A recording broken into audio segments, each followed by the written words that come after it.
يا أيها الذين آمنوا اتقوا الله حق تقاته ولا تموتن إلا وأنتم مسلمون. يا أيها الناس اتقوا ربكم الذي خلقكم من نفس واحدة وخلق منها زوجها وبث منهما رجالا كثيرا ونساء واتقوا الله الذي تساءلون به والأرحام إن الله كان عليكم رقيبا. يا أيها الذين آمنوا اتقوا الله وقولوا قولا سديدا يصلح لكم أعمالكم ويغفر لكم ذنوبكم ومن يطع الله ورسوله فقد فاز فوزا عظيما. أما بعد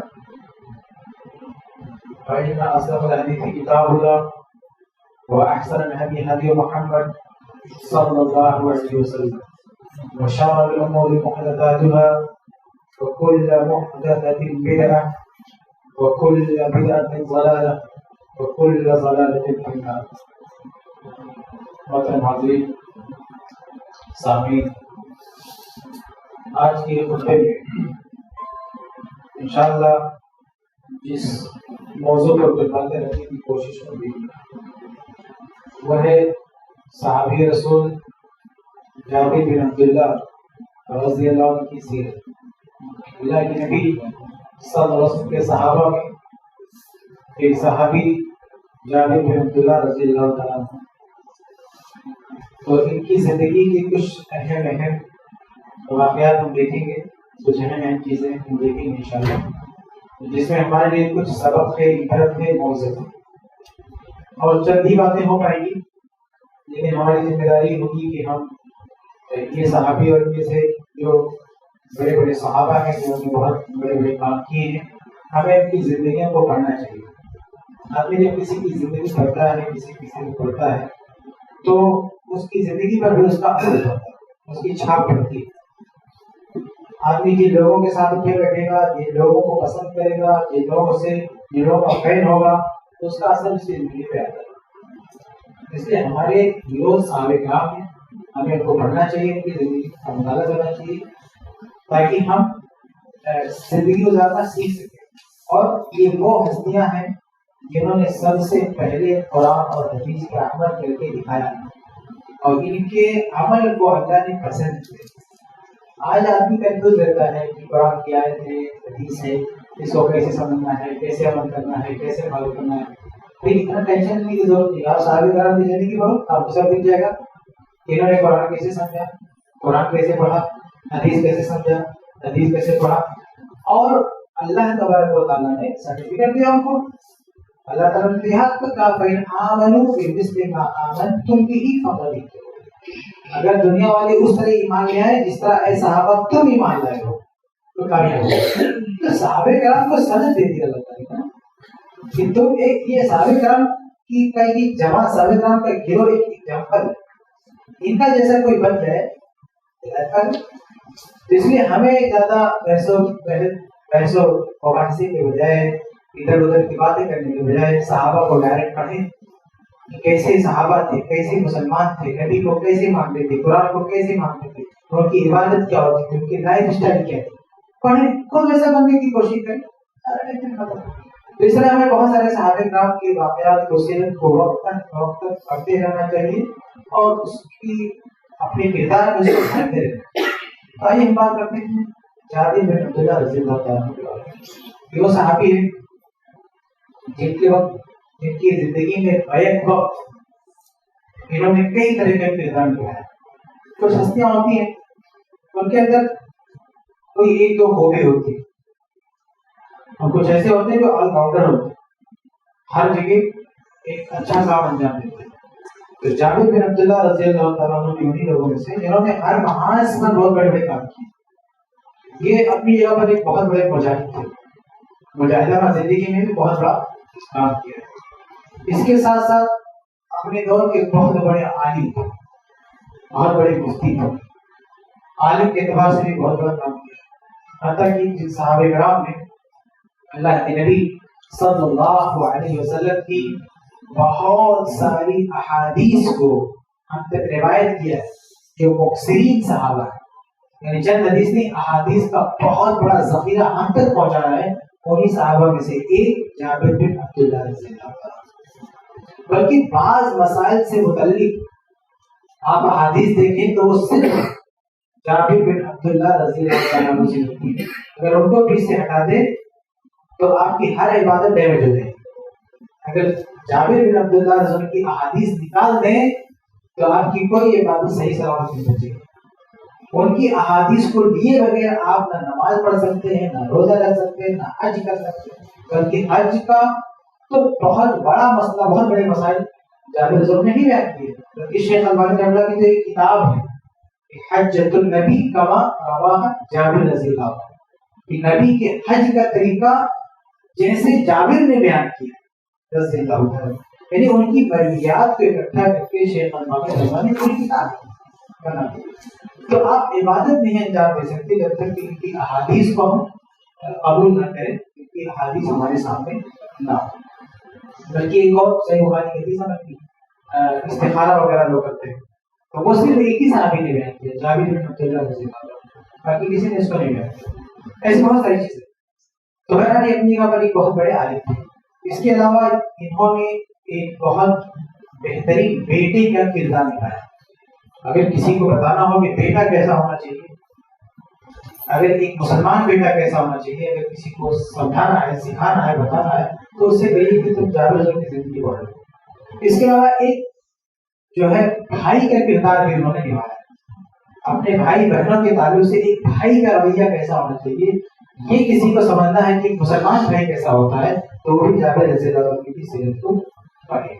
پھر جابر رضی اللہ تعالیٰ عنہ کے اندر بیک وقت کئی خوبیاں تھیں، تو یہ چند ہلکے ہلکے اشارے تھے۔ آئیے ہم کچھ اور چیزیں دیکھتے ہیں۔ دیکھیں جابر رضی اللہ تعالیٰ عنہ کے والد عبداللہ رضی اللہ عنہ، یہ بھی صحابی ہیں۔ جابر یہ خود صحابی کے بیٹے، ان کے والد عبداللہ رضی اللہ عنہ، یہ خاندان شروع ہی سے اسلام قبول کر چکا تھا، یعنی جو شروع کے صحابہ تھے ان میں یہ تھا، اور یہ انصار صحابہ میں آتے ہیں، یعنی مدینہ میں رہنے والے تھے، اور کچھ مہاجرین جو مکہ سے ہجرت کر کے آئے تھے۔ تو آپ کو یہ بات معلوم ہوگی کہ مکہ سے جو ہجرت کر کے مدینہ آئے تھے تو اللہ کے نبی صلی اللہ علیہ وسلم نے ان کے رہنے سہنے کے لیے، ان کے انتظام کے لیے مدینہ کے ساتھ ان کو بھائی کے رشتے میں جوڑ دیا تھا۔ تو جابر رضی اللہ تعالیٰ عنہ مدینہ کے رہنے والے ہیں، اور مکہ سے ہجرت کر کے جو صحابہ آئے تھے اس میں ایک تھے عبداللہ بن مسعود رضی اللہ تعالیٰ عنہ۔ تو اللہ کے رسول نے ان دونوں کو بھائی بنایا، جابر رضی اللہ عنہ اور عبداللہ بن مسعود رضی اللہ تعالیٰ عنہ۔ اور ان دونوں کے اندر ایک مشترک بات یہ تھی، کامن چیز یہ تھی کہ دونوں کا علم سے بہت گہرا رشتہ تھا۔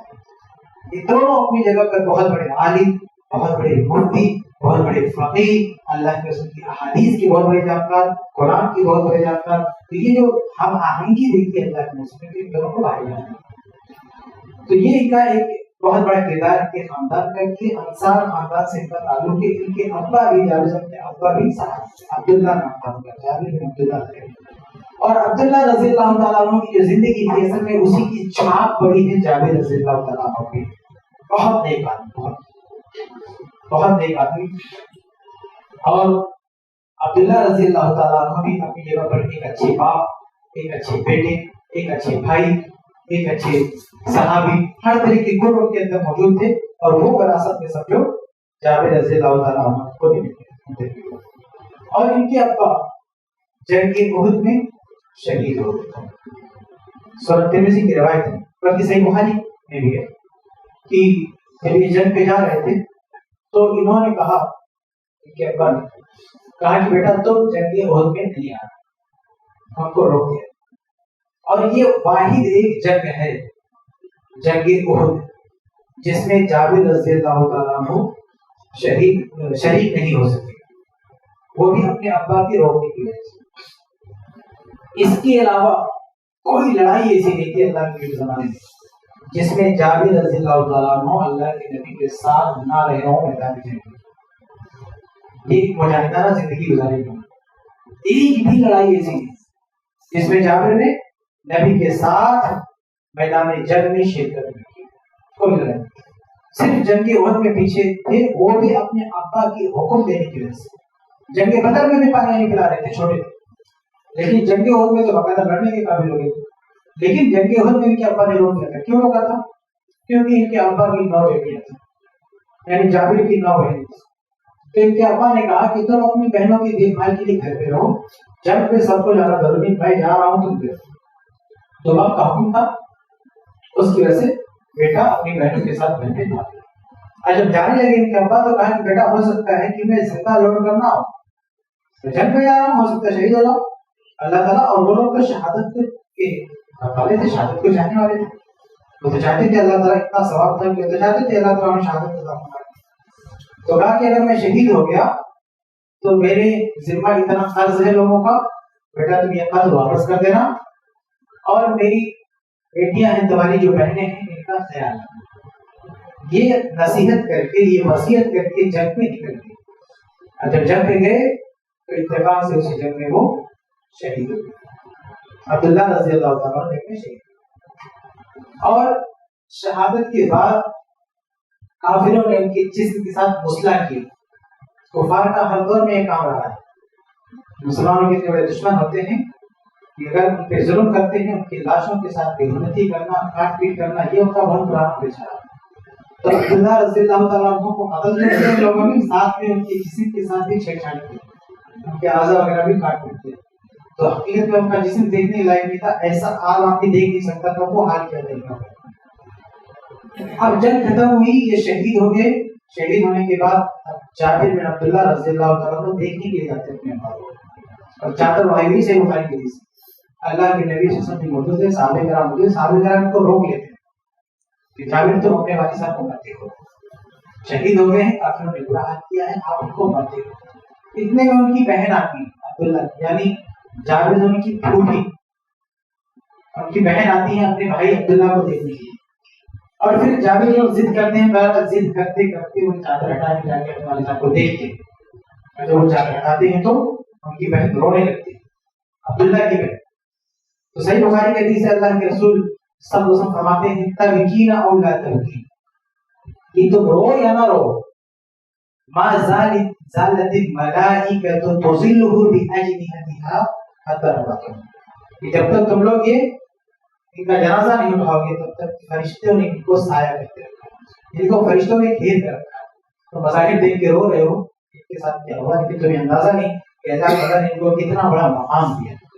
جیسے ہماری ایک اور موقع میں جابر رضی اللہ عنہ ایسے پریشان بیٹھے ہوئے تھے, اس وقت ترمذی کے حدیث ہے, اللہ کے نبی صلی اللہ علیہ وسلم کا حضور نے پوچھا کہ یا جابر مالی ارا کا منکسر, جابر کیا بات ہے, بہت پریشان بیٹھے ہوئے ہو. تو انہوں نے کہا کہ اللہ کے نبی آپ تو جانتے ہیں میرے ابا شہید ہو گئے, بتا لگا عیانا و دینا, اور میرے ابا نے قرضہ چھوڑا ہے, مائنس میں گئے, ان کا قرضہ چکانا ہے میری ذمہ داری, اور ایک پریوار بھی چھوڑا, یعنی 9 بیٹیوں کو چھوڑا جو میری 9 بہنیں ہیں. تو ایک طرف قرضہ بھی چکانا ہے اور ساتھ میں ان کو بھی ان کی زندگی لے کے آگے بڑھنا ہے, ان کی شادی بیاہ پڑھائی لکھائی سب میرا مسئلہ ہے. تو ان سب کو لے کے تھوڑا سا میں ٹینشن میں کہ یہ معاملہ کیسے آگے ہوئے گا, کیا کروں گا. تو اس وقت اللہ کے نبی صلی اللہ علیہ وسلم نے ان کو یہ تسلی کی, کہا کہ کیا تم یہ نہیں پسند کرو گے کہ تمہارے ابا کے ساتھ اللہ نے کیا کیا وہ تم کو بتایا جائے. تو میں کیوں نہیں بتائی. اب اسے پتا چلتا ہے کہ ایک باپ, دیکھیے یہاں ایک بیٹی کا کردار ہے, ایک بیٹے کا اپنے باپ سے کیا لگاؤ, یعنی بیٹا ٹینشن میں ہے کہ ان کا قرضہ چکانا ہے اور بہنوں کو پال پوس کے بڑا کرنا ہے, لیکن جب بات آئے گی کہ آخرت میں ہمارے ابا کے ساتھ کیا ہوگا تو وہ سب سے بڑا مسئلہ ہوگا. یعنی اس سے باپ اور بیٹے کی محبت دیکھو کہ اگر آخرت میں میرے ابا کے ساتھ اچھا ہوا تو پہلے مجھے وہ بتاؤ, دنیا کی بات چھوڑو, بتاؤ میرے باپ کے ساتھ کیا. تو اللہ کے رسول صلی اللہ علیہ وسلم نے ان کو فضیلت بتائی اور کہا کہ اللہ رب العالمین نے آج تک کسی سے ڈائریکٹ بات نہیں کی سوائے تمہارے ابا, اور اللہ نے کہا کہ یا عبداللہ تمنا علیہ اوتی, یعنی تمہاری باپ جو شہید ہوئے تو اللہ تعالیٰ نے اسے کہا, یعنی ان کی روح سے کہا کہ تمہاری جو بھی خواہش ہے بتاؤ, اوتی میں تم کو ادا کروں گا. تو ان کے والد صاحب نے جب دیکھا کہ باقی کے بعد شہادت کا اتنا بڑا مقام مل رہا ہے, اتنی بڑی نعمت مل رہی ہے, تو کہا اللہ تعالیٰ مجھے دنیا میں دوبارہ بھیج دے, دنیا میں دوبارہ بھیج دے تاکہ میں پھر تیری رائے میں شہید ہوں اور اسی طرح کا پھر مقام مجھے. تو اللہ فرماتا ہے کہ سبق منی انہم الیہ لا یرجعون, یہ تو نہیں ہو سکتا، کیونکہ ایک بار موت آ گئی تو دوبارہ زندہ کر کے موت نہیں دے گی، جو آ گیا موت تو نہیں جا سکتا کوئی، کچھ اور ہو تو بتاؤ۔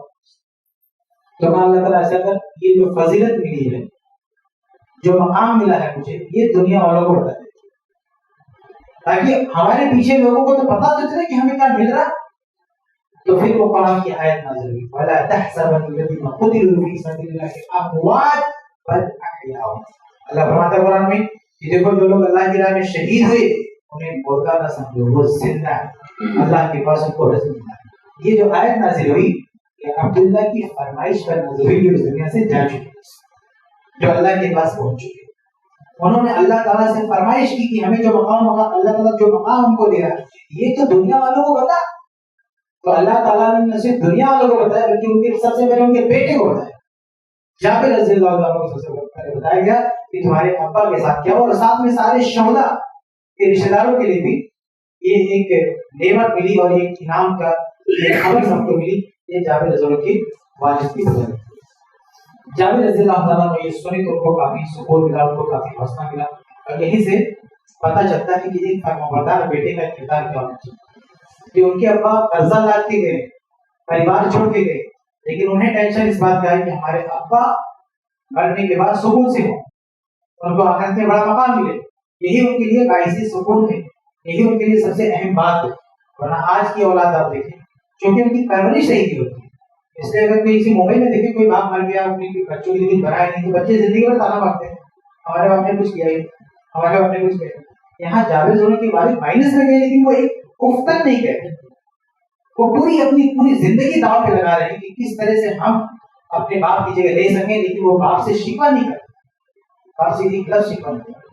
تو یہ بیٹے کا کردار ہونا چاہیے کہ وہ اپنے باپ کا حق ادا کرے، اور اس کے ساتھ ساتھ باپ کا انہوں نے سب سے پہلے باپ کا قرضہ چکایا اور اس کے بعد اپنی بہنوں کی پرورش کی، اس طرح سے اپنی زندگی انہوں نے آگے بڑھائی۔ صحیح بخاری حدیث ہے کہ سب سے پہلے اپنے ابا کا قرضہ چکانے کے لیے انہوں نے اللہ کے نبی صلی اللہ علیہ وسلم سے ذکر کیا کہ اللہ کے نبی بہت سارے لوگ قرضہ باقی، بہت سارے لوگ کا ابا قرضہ باقی، اور میں چکانا چاہتا ہوں، ان سے بات کرنا چاہتا ہوں تھوڑا تھوڑا کر کے، تو آپ بھی رہیے، آج میں بلانے والا ہوں سب کو، آپ بھی وہاں پہ رہیے، آپ کو دیکھیں گے تو تھوڑی سی رعایت کریں۔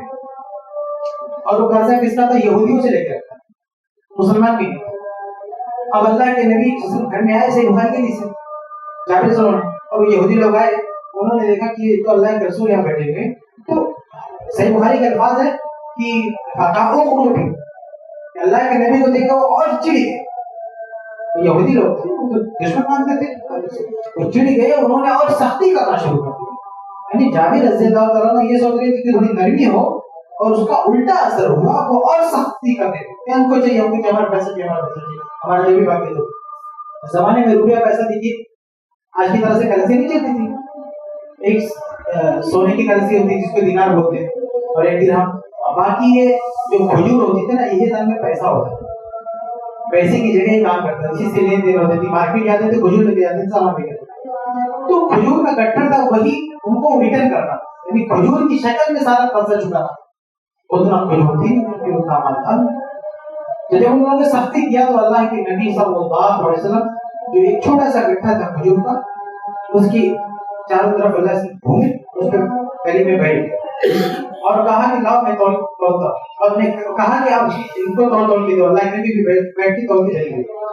صحیح بخاری کی روایت ہے کہ جب اللہ کے نبی نے دینا شروع کیا، کہا جابر خود ہوں اصحابک، اور کتنے لوگ تمہارے کا سبب، سب بولا، اور سب کو بلایا، اور اللہ کے نبی صلی اللہ علیہ وسلم اٹھا کے سب کو دیتے گئے، اور سب ہر شخص کا قرضہ ادا ہو گیا، اور جو کھجور کا جو بنڈل تھا، جو گٹھا تھا، وہ ویسے ہی ویسا بنا، اس میں کچھ کم ہی نہیں ہوا۔ صحیح بخاری کے پاس ایک کہانہ لم تنقص تمرۃ واحدۃ، اجازت سمجھیں کہتے ہیں جب اللہ کے رسول نے بانٹنا شروع کیا تو جب سب کا قرضہ بھی ادا ہو گیا، میں دیکھ رہا ہوں ایسا لگ رہا ہے کہ ایک کھجور بھی کم نہیں ہوئی۔ اس کو کہتے ہیں معجزہ، یہ اللہ کے نبی صلی اللہ علیہ وسلم کا معجزہ تھا۔ تو یہ سب سے پہلا معجزہ تھا، یہ سب سے پہلا مسئلہ تھا جو اللہ کے رسول نے ایک سٹنگ میں حل کر دیا، ایک بیٹھک میں سارا پرابلم سولو کر دیا۔ تو جو لوگ نیک ہوتے ہیں نا، اللہ والے ہوتے ہیں، وَمَن يَتَّقِ اللَّهَ يَجْعَل لَهُ مَخْرَجًا وَيَرْزُقْهُ مِنْ حَيْثُ لَا يَحْتَسِبُ، یہ جو اللہ سے ڈرتا ہے، تقوی اختیار کرتا ہے، اللہ اس کے لیے کوئی راستہ پیدا کرتا ہے. کتنی بڑی مشکل وہ اللہ اس مشکل سے نکالتا ہے. وَيَرْزُقْهُ مِنْ حَيْثُ لَا يَحْتَسِبُ, اور وہاں سے رزق دے دے گا جہاں سے وہ سوچ بھی نہیں سکتا. کیا جابر رضی اللہ کبھی سوچ سکتے تھے کہ نبی یہاں بیٹھیں گے اور ایک جھٹکے میں سب کا قرضہ ادا ہو جائے گا؟ دیکھتے دیکھتے سب کا قرضہ ادا ہو جائے گا, میرا 1 روپیہ بھی کم نہیں ہوگا؟ یہ سوچ بھی نہیں سکتے تھے, لیکن ایسے ہی ہوا. ان کا سارا قرضہ ادا ہو گیا اور کچھ بھی مال کم نہیں ہوا. بلکہ ایک جملہ ہے صحیح بخاری کی حدیث میں, جابر کہتے ہیں کہ اللہ کی قسم میں چاہتا تھا کہ گھر میں جتنی بھی جائیداد ہے, جتنا بھی پیسہ جو بھی, سب ادا کر دوں, میرے ابا کا قرضہ ادا ہو جائے, چاہے میں اپنی بہنوں کے لیے ایک کھجور بھی نہ بچا سکوں. ذرا جملے پہ غور کیجیے, کیا کہہ رہے ہیں کہ میں یہ چاہ رہا تھا کہ میں اپنے ابا کا سارا قرضہ ادا کر دوں, چاہے میری بہنوں کے لیے ایک کھجور نہ بچے. جملے پہ غور کیجیے, یہ نہیں کہہ رہے چاہے میری لیے ایک کھجور نہ بچے. مطلب ان کے دماغ میں یہ چل رہا ہے کہ ابا کا قرضہ ادا ہوگا, پھر کچھ بچے گا جو بہنوں کا ہوگا, اپنا حصہ لگا ہی نہیں رہے, اپنا حصہ نہیں لگا رہے ہو, اپنے بارے میں سوچ ہی نہیں رہے. یہاں سے ایک بھائی کا کردار ہمارے سامنے آتا ہے کہ ایک بھائی کا کردار کیا ہونا چاہیے. اور آپ دیکھیے جنگ احد میں جو نہیں گئے تھے شریک ہونے, وہ بھی اپنی بہنوں کے خاطر, اپنی بہنوں کے خاطر میدان جہاد میں شریک ہوئے, جبکہ اس کے شوقین تھے. اور ابا کی حیات میں یہ ہوا, اور ابا کی وفات کے بعد جب قرضہ ادا کرنا ہوا تو انہوں نے یہ فیصلہ کیا میں سارا قرضہ ادا کر دوں گا, چاہے میری بہن کا بچے بھی. اور آج کا بیٹا کیا کر رہا ہے, ابا کے مرنے کے بعد سارا مال خود ہی لے کے بیٹھ جاتا, قرضہ رہتا وہ بھی نہیں ادا کرتا, اور بہنوں کو بھر دیتا, بہنوں کو چھوٹی کوڑی بھی نہیں دیتا. یہ آج کا جو ہے بدماش بیٹا ہوتا ہے, جس کو عمر فاروق کا کوڑا نہیں صحیح کر سکتا. اتنے بدماش, اتنے لالچی, اور ان کو صرف عمر فاروق کا کوڑا ہی صحیح کر سکتا, باقی کوئی علاج نہیں. جب تک ان پر کوڑے نہ مارا جائے یہ سدھر نہیں سکتے. اتنے بڑے لٹیرے, اتنے بڑے ڈاکو کہ باپ کے مرنے کے بعد ساری جائیداد پہ قبضہ کر کے بیٹھ جاتے ہیں, اور بہن کے بارے میں دنیا بھر کی نوٹنکی کر کے ان کی شادی کرا دیا, یہ کرا دیا, وہ کرا دیا, دنیا بھر کا ٹھاؤ. تو یہ کوئی, میں تو سمجھتا ہوں کہ کوئی ایسی کمیٹی ہوگی جو ایسے لوگوں کو پیٹے, ایسے لوگوں کا بائیکاٹ کرے, ایسے لوگوں کی چمڑی پھیرے, تب جا کے لوگ صحیح ہوں گے. ورنہ یہ لاتوں کے جو بھوت ہے نا, باتوں سے ماننے والے نہیں, یہ چور لٹیرے لوگ. جابر رضی اللہ تعالیٰ عنہ نے کہا کہ اگر کچھ بچتا تو ہماری بہنوں کے لیے ہوتا, اپنے بارے میں سوچیں گے, اور ابا کا بھی قرضہ ہو چکا ہے اور بہنوں کی دیکھ بھال کرے. یہ ہوتا ہے بھائی کا کردار, یہ ہوتا ہے مسلمان جو اپنے باپ کا بھی حق نبھاتا ہے اور اپنے بھائی بہن کے بارے میں بھی سوچتا ہے. بہرحال اس کے بعد میں ابا کا قرضہ کا مسئلہ تو حل ہو گیا, اب مسئلہ تھا اپنی بہن کی پرورش کا. اس کے لیے انہوں نے کیا کیا, اس کے لیے انہوں نے اپنے محنت شروع کی کہ کیسے کیا کرنا. اسی بیچ میں جنگ کا ایک موقع ہے, اور جنگ پہ وہ نکل گئے. اتنا بڑا ٹینشن, اتنا بڑا کام ہے, لیکن اللہ کی پکار پر, اللہ کے رسول کی پکار پر لبیک کہنے کے لیے تیار ہے. یعنی کوئی بہانہ نہیں کہ ہم یہاں گھر میں لگے ہوئے ہیں, یہاں نہ نماز میں کوتاہی, نہ عبادت میں کوتاہی, نہ محاذ پہ جانے سے فکر ہے. اللہ کے نبی صلی اللہ علیہ وسلم سے پوچھا کہ جابر, میں نے سنا ہے کہ تم نے شادی کر لی. صحیح بخاری. کہا میں نے سنا تم نے شادی کر لی ہے. کہاں لگے میں نے شادی کر لی. کہا کہ ابکرن ام سیبن, جابر یہ بتاؤ کہ تم نے جو شادی کی ہے ایک باکرہ لڑکی سے شادی کی ہے, کماری لڑکی سے, یعنی اپنی عمر کی لڑکی سے شادی کی ہے, یا سیبہ بڑی عمر کی لڑکی سے شادی کی. تو کہا بل سیبہ, میں نے تو بڑی عمر کی لڑکی سے شادی کی, سیدھا سیدھا شادی, یعنی تقریباً بڑی عورت. تو اللہ کے رسول نے کہا کہ اللہ بکرن تزوجتا, یہ کیا کہ تم نے, ارے تم کو تو باکرہ سے شادی کرنی چاہیے تھی, تم نے اتنی عمر کی لڑکی سے شادی کیوں کر لیا. اچھا یہ جملہ اللہ کے نبی نے کیوں کہا, جبکہ اسلام میں ایسا کچھ کمپلسری نہیں ہے کہ آدمی اپنی عمر کی لڑکی سے شادی کرے. بڑی عمر کی لڑکی سے بھی آدمی شادی کر سکتا ہے, اپنی عمر سے بڑی لڑکی سے کر سکتا ہے, اپنی عمر سے چھوٹی لڑکی سے بھی کر سکتا ہے. اور خود ہمارے نبی صلی اللہ علیہ وسلم نے کئی شادیاں کی. آپ کی بیویوں میں بعض آپ کی سے عمر میں چھوٹی ہے, بعض آپ سے عمر بڑی, لیکن اللہ کے نبی رسول نے کئی شادیاں کی. اگر ایک آدمی کو 3-4 شادی کرنا ہو تو اس کے لیے مناسب ہے, اس کے لیے کوئی مسئلہ نہیں ہے, کوئی چھوٹی ہو کوئی بڑی ہو. لیکن کس آدمی کو لے کے ایک ہی شادی کرنا تو اس کو تو اپنی اور اس کی عمر کا بیلنس رکھنا چاہیے.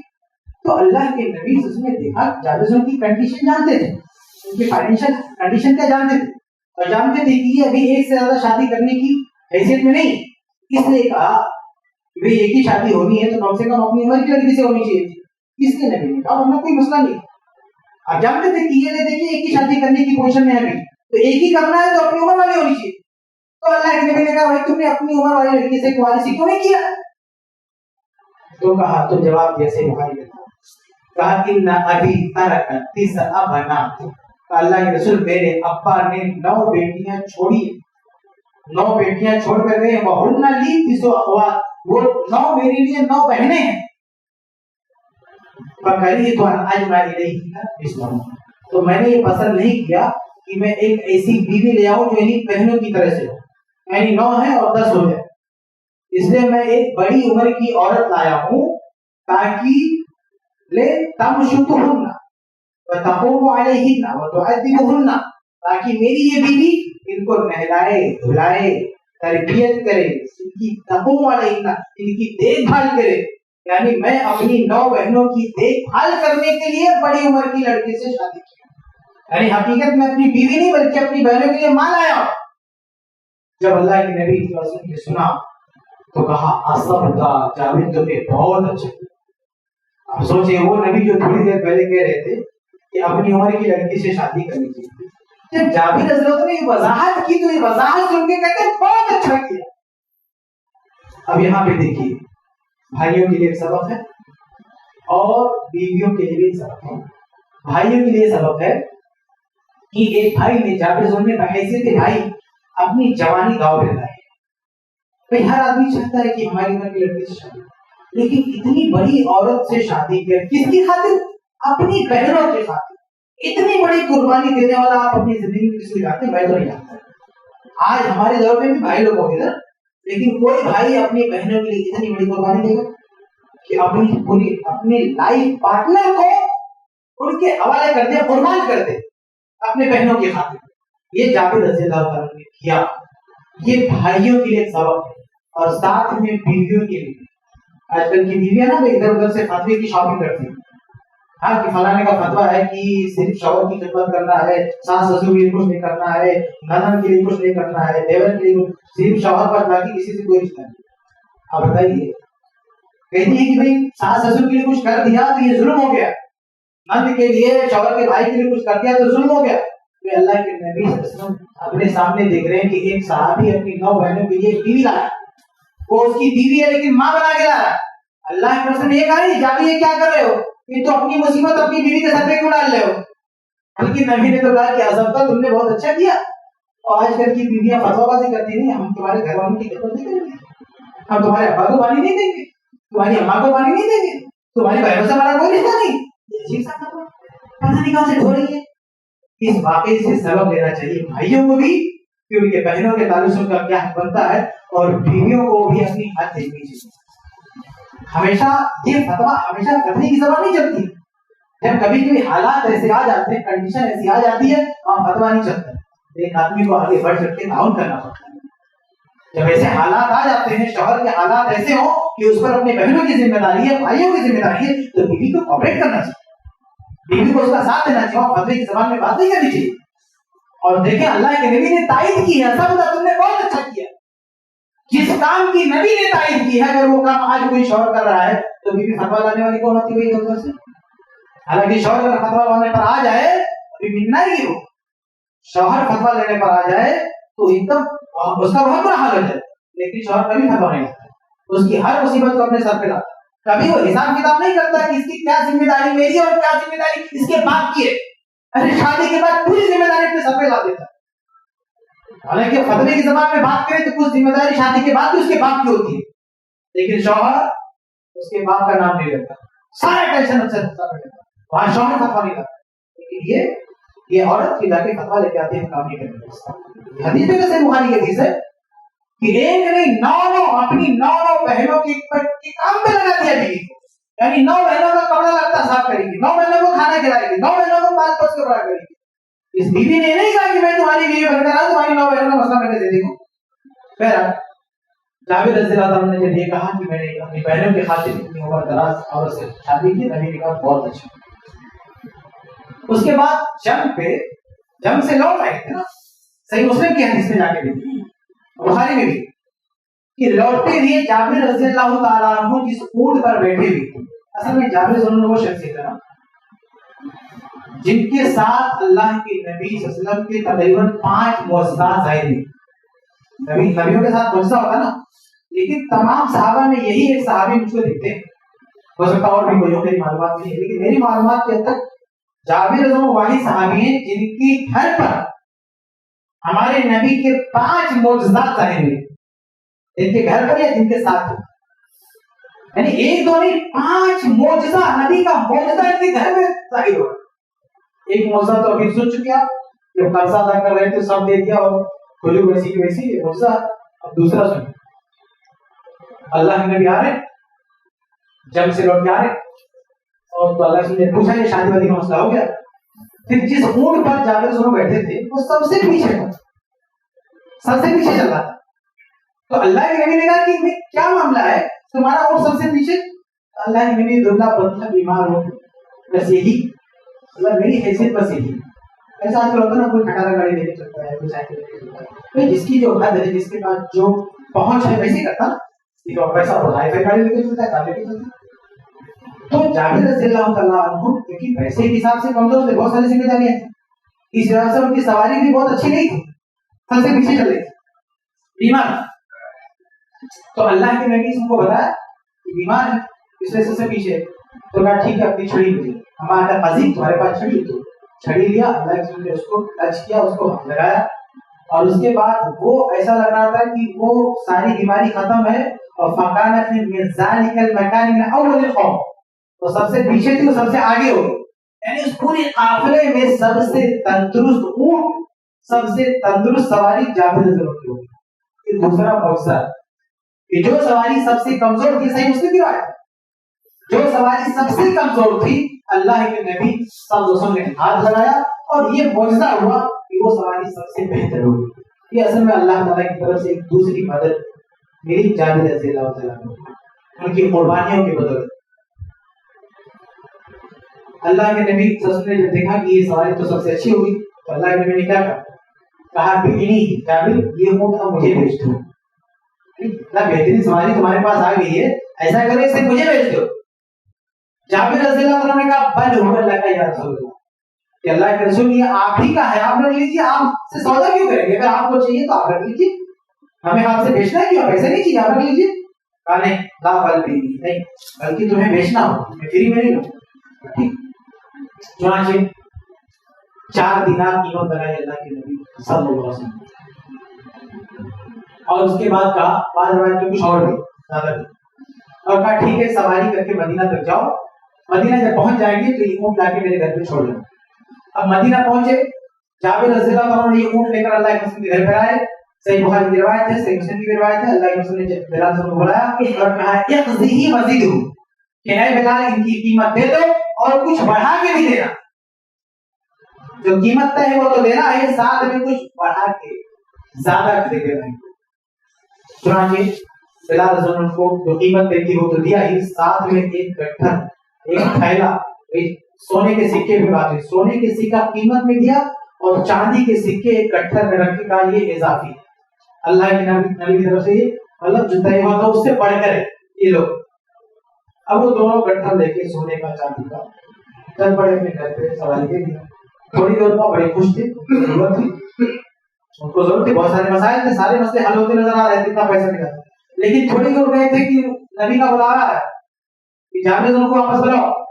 اب یہ واپس جب لوٹ رہے تھے، بخاری کے الفاظ یہ کہہ رہے تھے میں دل میں سوچ رہا تھا الان یرد علیہ الجبل، کہ لگتا ہے اللہ کے موڈ واپس کر دیں گے، پیسہ واپس دے. یعنی ان کو یہ ذہن میں آ رہا تھا کہ یہ سودا کینسل نہ ہو جائے.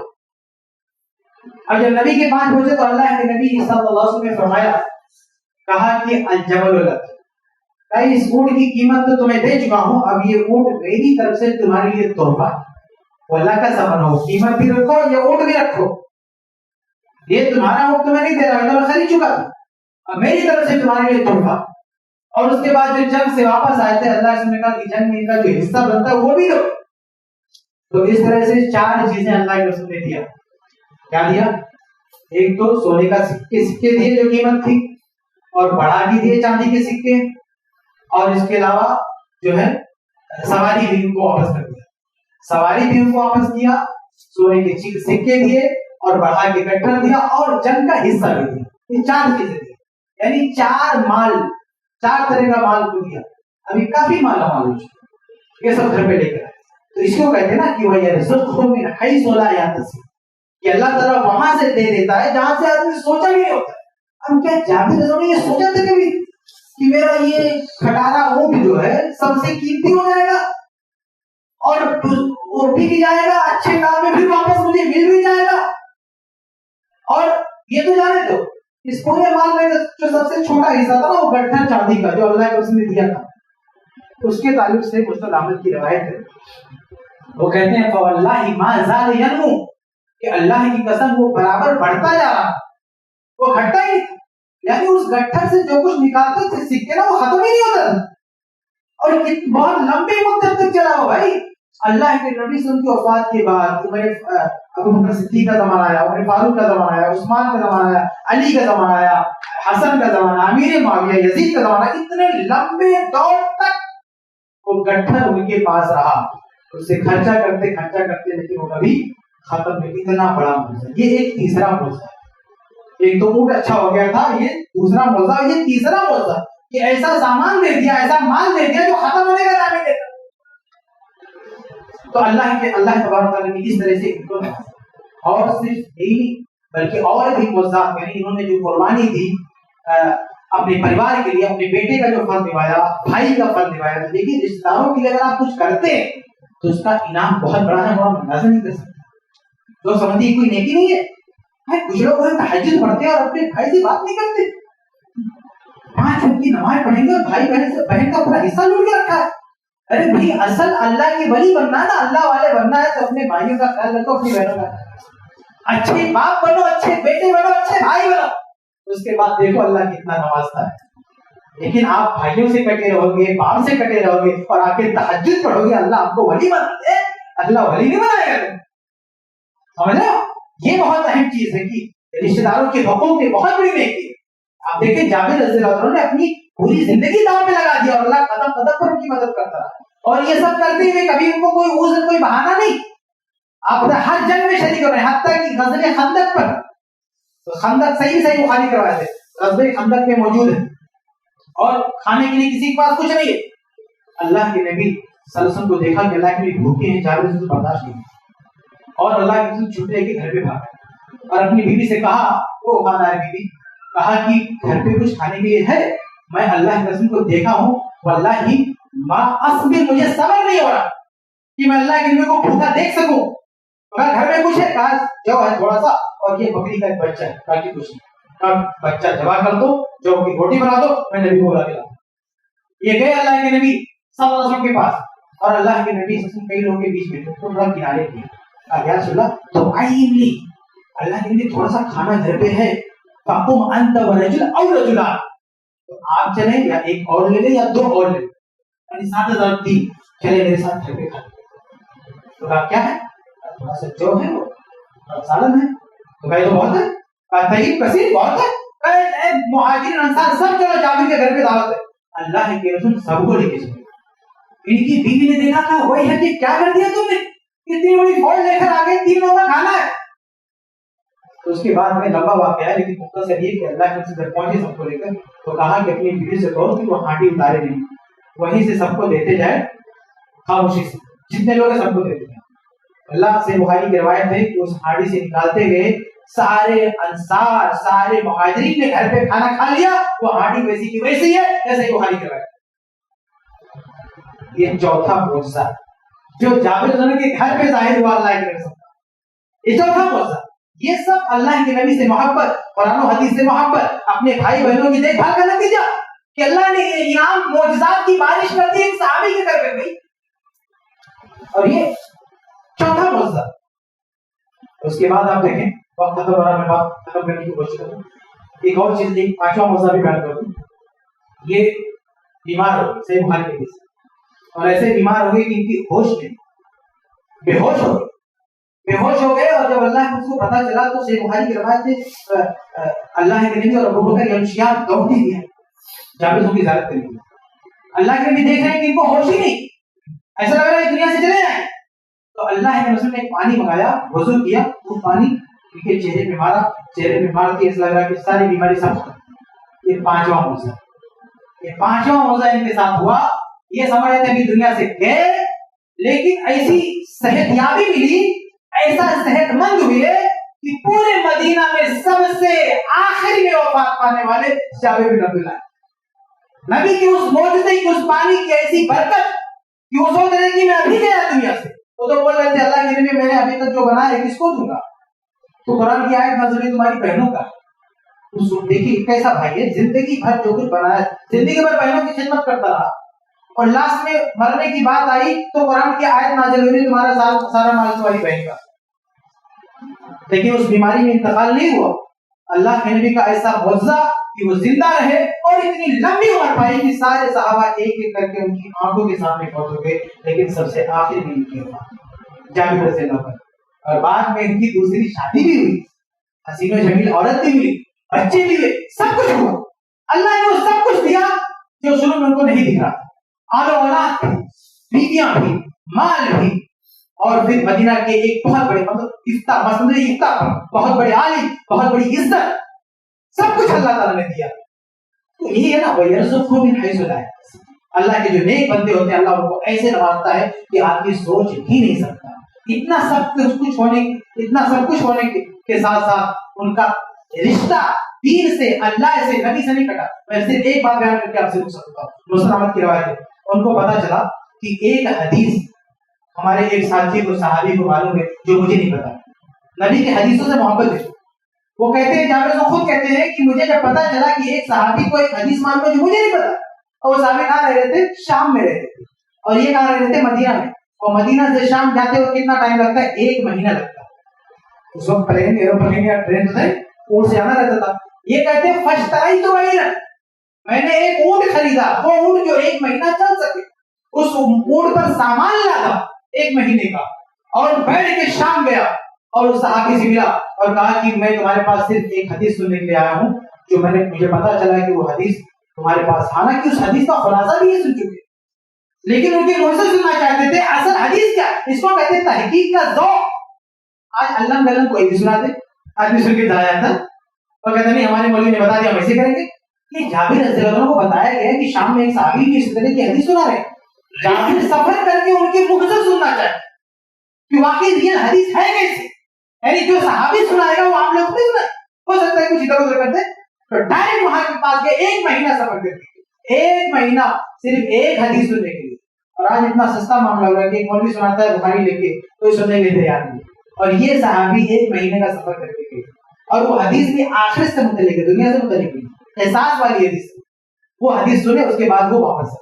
یہ شوق تھا علم کا.